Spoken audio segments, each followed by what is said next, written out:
प्रतिमास गणेश नाम स्तोत्रम।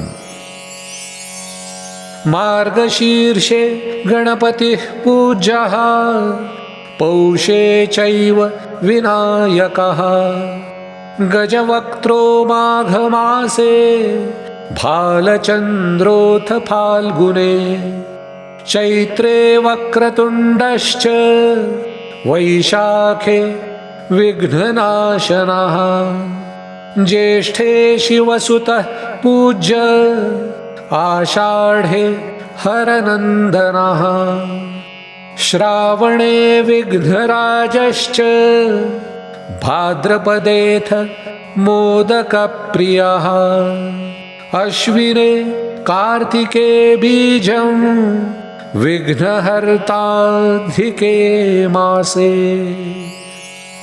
ॐ लंबोदराय विद्महे महोदराय धीमहि, तन्नो दन्तिः प्रचोदयात्।